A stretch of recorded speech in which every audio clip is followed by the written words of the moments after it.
iwasan ang mortal sin. Ang unang tungkulin po natin is yung divine worship.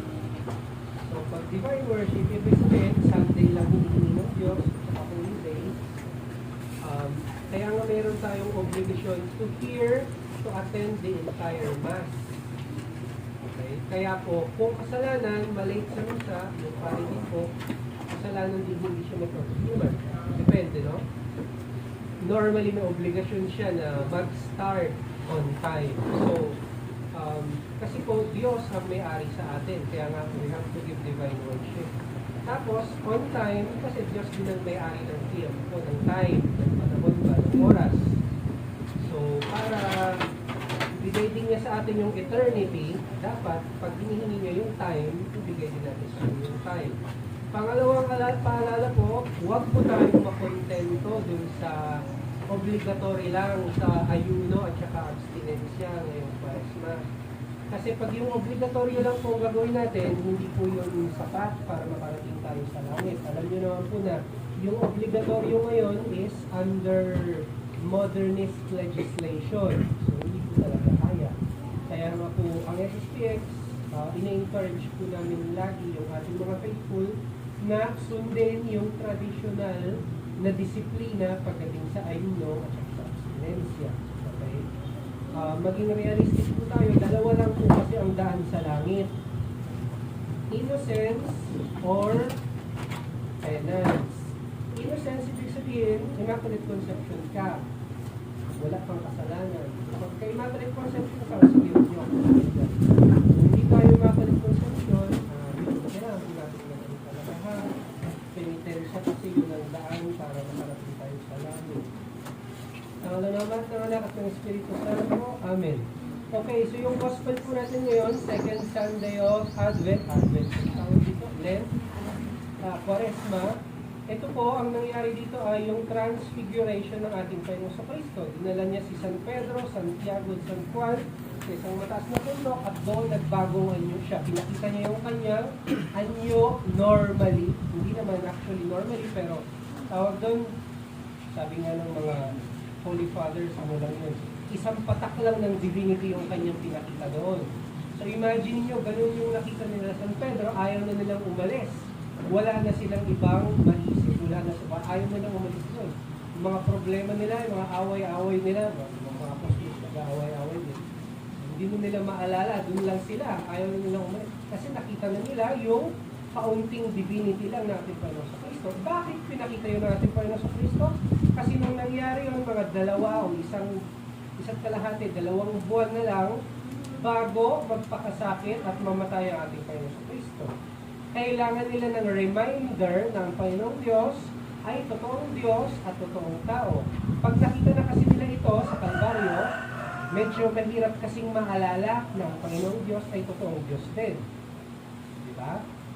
Kasi ang Panginoong Diyos, Panginoong sa Kristo, totoong Diyos, nagkatawang tao para sa pamamagitan ng kanyang kamatayan, bayaran yung ating mga kasalanan. Pero madaling makalimutan pag nakita natin naghihirap ating Panginoon sa Kristo. Kaya nga siya ay nagbagong anyo. Ipinakita na siya ay totoong Diyos. Ang dami nyo nakitang milagro, pati yung mga patay, binuhay ko. Pero kailangan nyo makita ito kung ano yung makikita nyo sa langit pag nakarating kayo doon. Pero siyempre, ang Panginoong Diyos, pag nagbigay siya ng espesyal na grasya, nakagaya nito, nagbagong anyo siya, kailangan papakinggan din natin yung aral na binibigay niya. Ang Panginoong sa Kristo, hindi siya magbibigay ng espesyal na grasya na ganyan kung walang kasamang aral. Ano yung aral na itinuro ng Panginoon sa Kristo? Ito ang aking anak, kung kanino ako nalulugod, pakinggan niyo siya. So, ang ating Panginoon sa Kristo, pinakita niya ang kanyang divinity, pinakita ng Diyos Ama kung kanino siya nasisiyahan, at ang sinabi ng Diyos Ama, pakinggan niyo siya. So, kung gusto nating makarating kung saan tayo tinatawag natin Panginoon sa Kristo, dapat pakinggan natin siya. Okay? So, ano yung mga aral? Yun lang sinabi ng Diyos Ama na pakinggan natin siya. Yun lang yung explain natin ngayon. Okay? Kanino dapat tayo makinig? Sa ating Panginoong sa Kristo. Dahil ang Panginoong sa Kristo, siya ay totoong Diyos na nagtatawang tao. Ibig sabihin, yung mga aral, yung turo, yung doctrine ng ating Panginoon Kristo, yun dapat ang ating uunahin pakinggan. At yun dapat ang maging basis ng lahat ng pakikinggan natin o aral ng gagawin natin sa ating buhay. Ang ating Panginoon Kristo, totoong Diyos, kaya hindi siya pwedeng magkamali. Hindi rin siya pwedeng magturo at magkamali sa pagturo niya.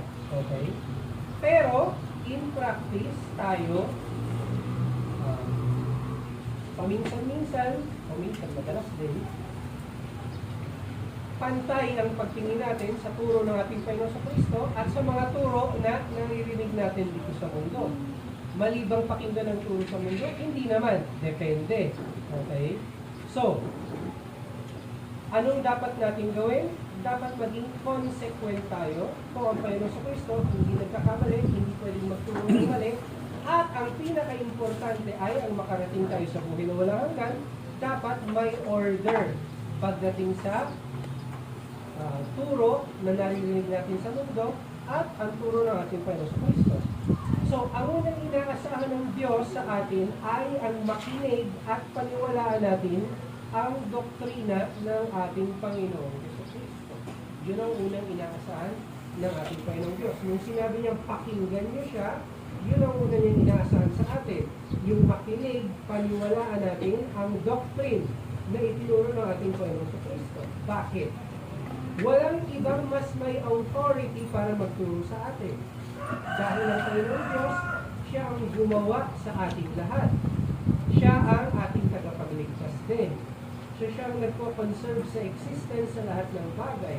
Sino mas may authority kaysa sa Kanya? Walang ibang pwedeng magturo sa atin ng katotohanan at karunungan kung hindi yung gumawa sa lahat ng bagay. Meron pa bang ibang mga turo na masigurado kaysa sa turo niya? Wala na. Siguro sabihin nyo, dito sa mundo, may human wisdom din na pwede natin pakinggan. Oo, totoo. Pero huwag natin malilimutan, ang Diyos ang gumawa ng lahat ng bagay. So, hindi dapat magkaroon ng contradiction between sacred sciences at saka natural sciences. Bakit? Natural sciences, sciences lang naman yan ang ginawa ng Panginoong Diyos.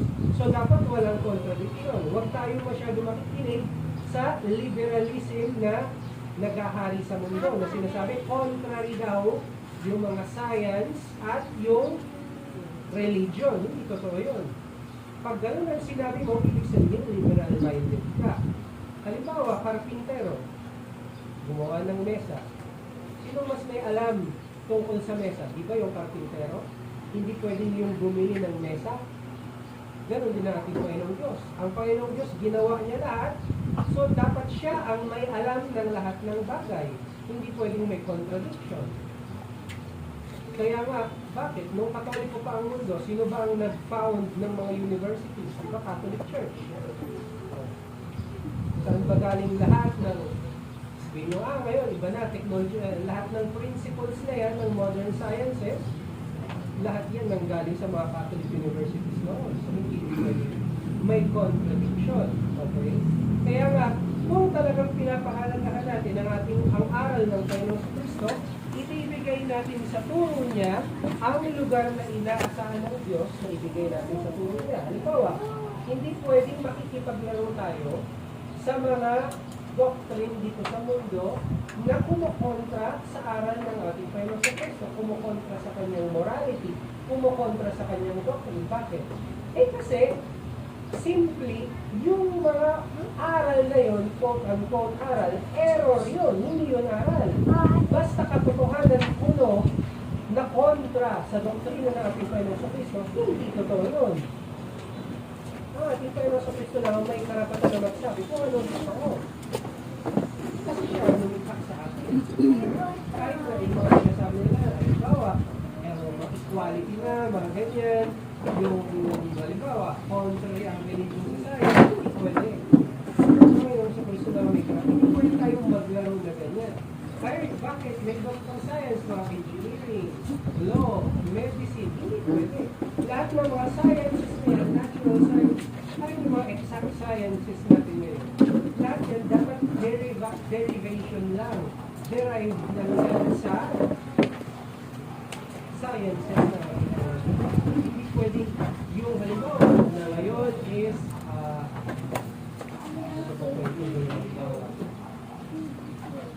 na materialism, communism, yun lang sikat. Hindi pwede gano'n kasi against yan sa aral ng ating Panginoon. Sabihin nila, lahat ng tao may kanya-kanyang truth. Hindi rin pwede. Ang nag-iisang truth na ay ang ating Panginoon sa Kristo. Hindi pwede natin tanggapin yung mga yun, kasi uso na naman eh. Hindi pwede. Okay? So, ano pa bang ibang consequence nito? Lahat ng knowledge natin dapat subordinated sa doctrine ng ating Panginoon sa Kristo. Kung lahat ng knowledge sa mundong ito, derived lang yan sa ating Panginoon sa Kristo, dapat lahat ng knowledge natin, halimbawa, yung ating mga natututunan, iba't ibang bagay, dapat nakasubordinate yan sa knowledge natin ng ating religion, ng ating Panginoon sa Kristo. At kung i-apply natin yan sa tunay na buhay, halimbawa, bakit yan anong pag-aaralan mong course pagkatapos mo mag-high school? Anong profession ang i-exercise mo? Anong project ang gusto mong gawin? Bakit ko tinatanong yan? Dapat ang sagot natin, halimbawa, anong course? Itong course na ito, bakit? Para makapagsilbi sa ating Panginoon.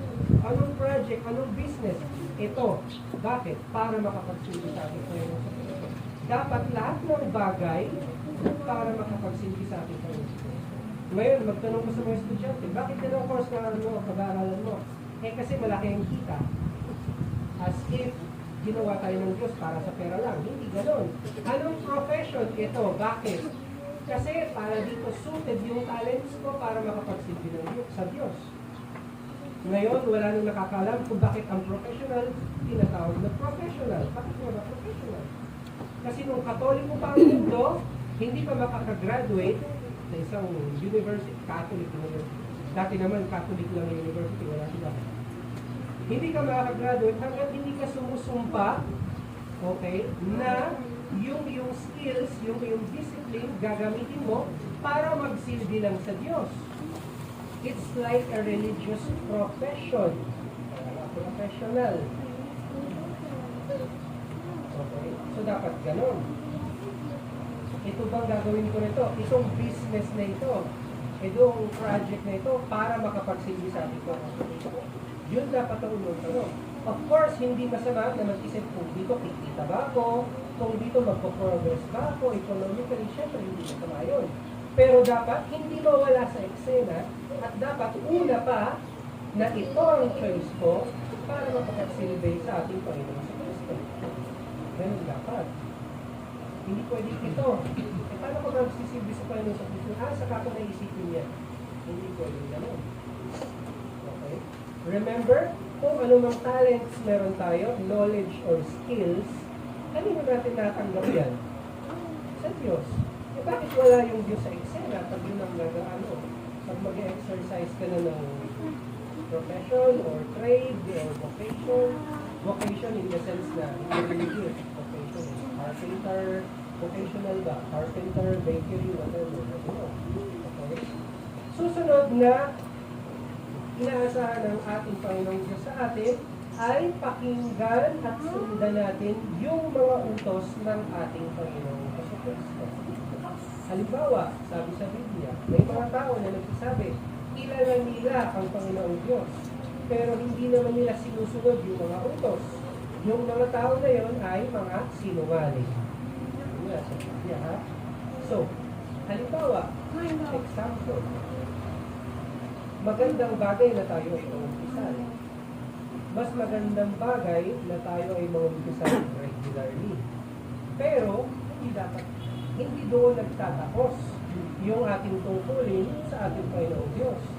Kailangan, pag-uhin natin yung ating conduct, yung ating mga bad habits, palitan natin ang good habits.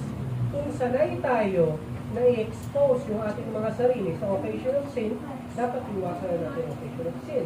Alam niyo naman kung ano yung occasion of sin, di ba? Bagay, tao, lugar na nagdadala sa akin sa kasalanan. So, dapat iwasan ito ngayon. Kahit sa mga tao, halimbawa, mag-asawa, magkakamali yung bangat ba? Tapos magsusorry, pagkakamali ulit, magsusorry, pagkakamali, magsusorry. Hindi naman pwedeng ganun. Kailangan, siyempre, iwasan niya yung mga dahilan kung bakit siya nagkakasala. Ganon din sa ating Panginoon Diyos. Kung sa mga tao, kailangan yung pagiging seryoso at saka yung sincerity, ganon din sa atin at sa ating Panginoon Diyos. Kailangan meron din tayong pagiging seryoso, sincerity, para mahalin at pagsilbihan ng ating Panginoon Diyos. Gawin natin yung ating makakaya at yung hindi natin kaya, hindi natin para ibigay na sa atin. Kung totoong pinapakinggan natin ang doctrine ng ating Panginoon Kristo, dapat sa ating mga gawa na ipapakita natin ng ating pananampalataya.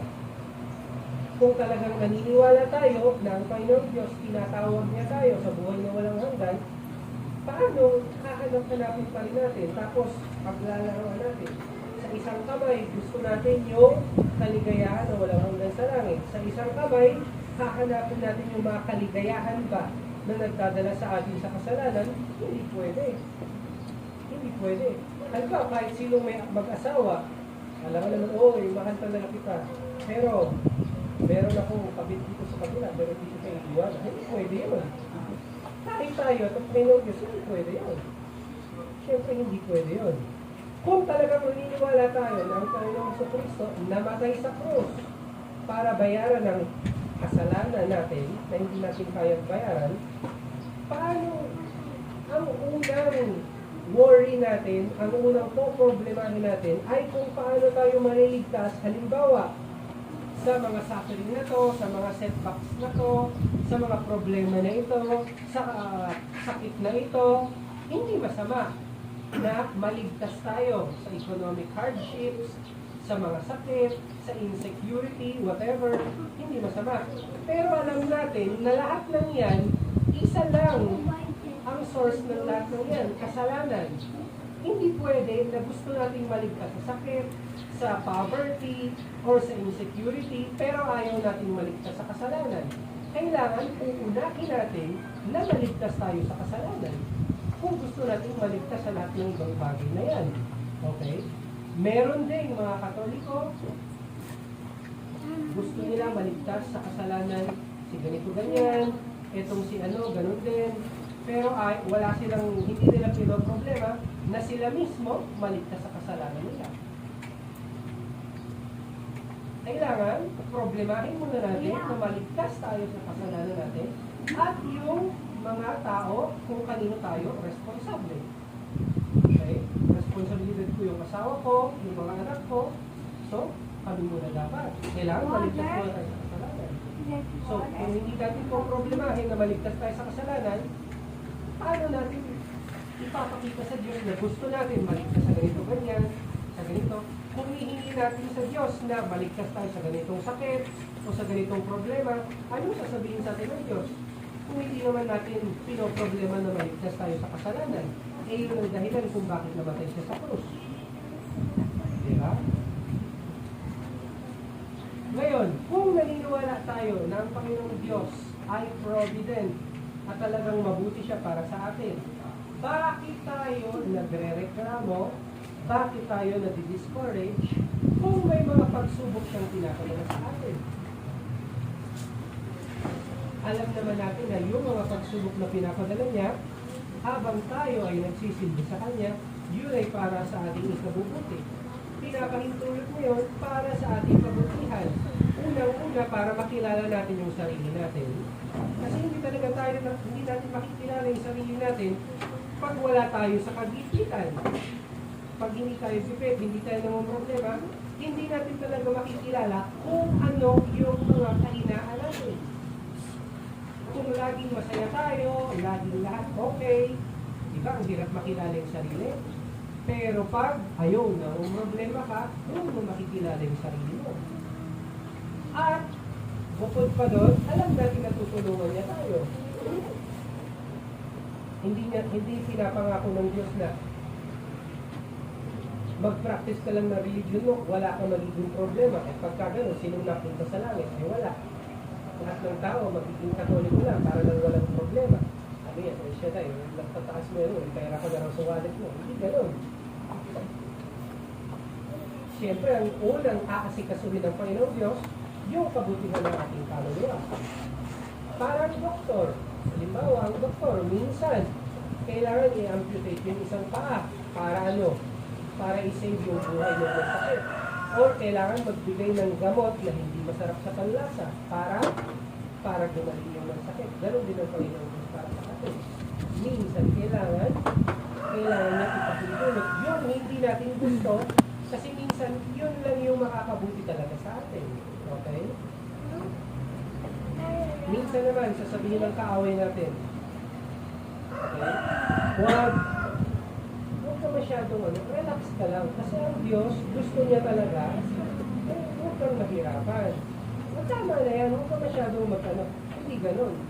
Minsan sasabihin ng demonyo, huwag ka masyadong mag-fulfill ng iyong duty. Okay? Kasi ang Diyos mabait naman yan. Alam naman maging katoliko lang tayo na nagpupulfill lang ng ating duty pag Domingo lang. Or pag may problema lang. Siyempre, hindi gano'n.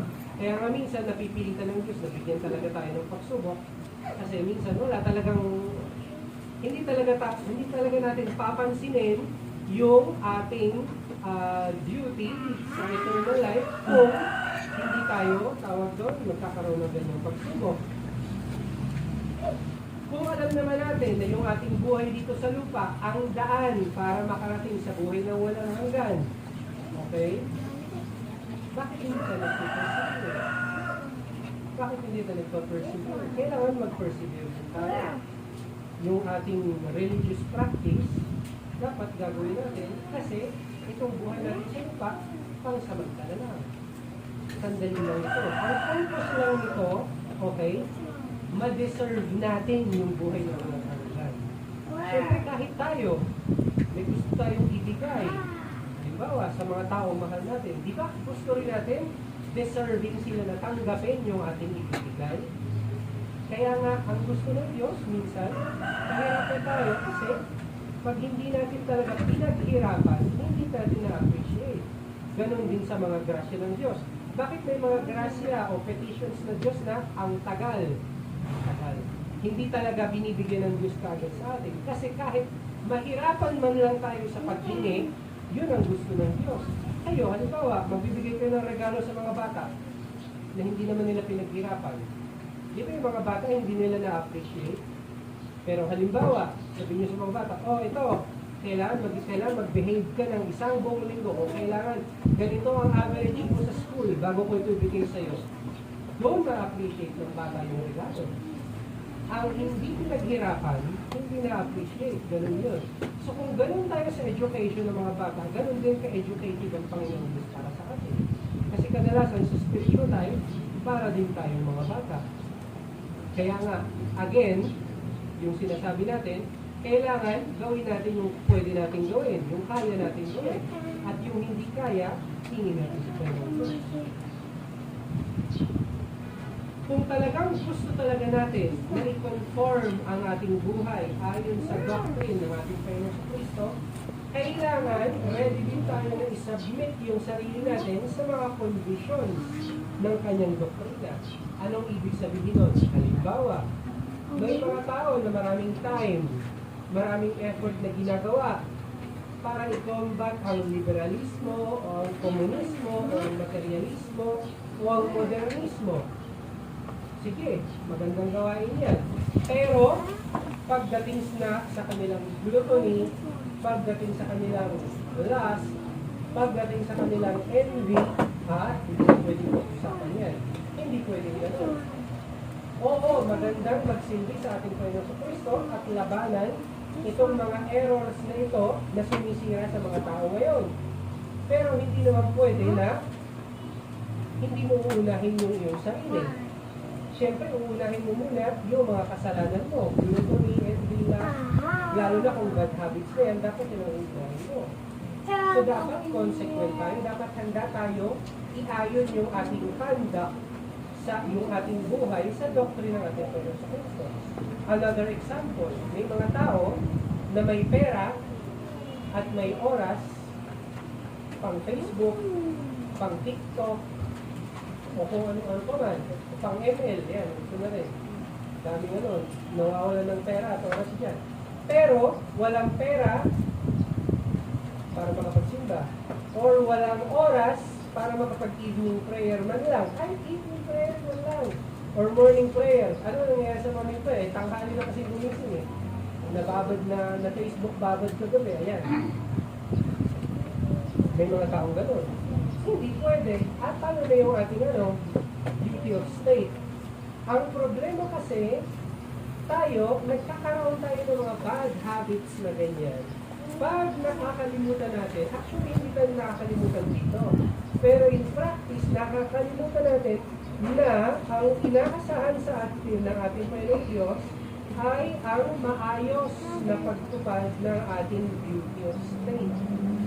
Yung ating duty of state, yun ang unang inaasahan ng ating Panginoong Diyos. Okay? Minsan naman may mga Katoliko rin na nangangarap ng disay. Halimbawa, ay sana iba na lang yung anak ko. Or ay sana iba na lang yung banak ko. Okay.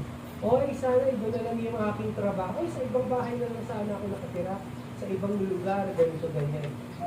Teka muna. Di ba lahat ng ito galing sa Panginoon Diyos? Tayo, hindi naman natin pinili yung mga anak natin. Pero yung asawa, hindi rin Diba? What God has joined together, let no man put asunder, diba? So, ibig sabihin, pagka ganon, Diyos din ang nag-join sa inyo. Diyos din ang nagdala sa inyo to be together. Hindi ganon. Baka ang dahilan kung bakit nandyan ka, ay Diyos ang naglagay sa iyo dyan, para dyan kung saan ka, kung sino man kasama mo, kung ano ang meron ka, doon mo i-sanctify yung sarili mo at doon ka maging deserving ng buhay na walang hanggan. Baka yun ang inaasahan ng Diyos sa iyo. Okay? So, ganun yun. So, dear faithful, yung ating pong mga ayuno, abstinence, penitensya ngayong Kwaresma, ang intention po ng Simbahang Katoliko dyan, hindi lang yung mabayaran natin yung ating mga kasalanan. Kung hindi, para makilala natin yung ating sarili, okay? Ma-discover natin kung anong source ng ating mga bad habits, kumbaga para maging karapat-dapat tayong maging tawagin na anak ng Diyos. So, huwag natin kalilimutan yung intention na yan. Lalo na ngayon sa Kwaresma, para mas karapat-dapat din tayo na mag-celebrate ng Holy Week at ng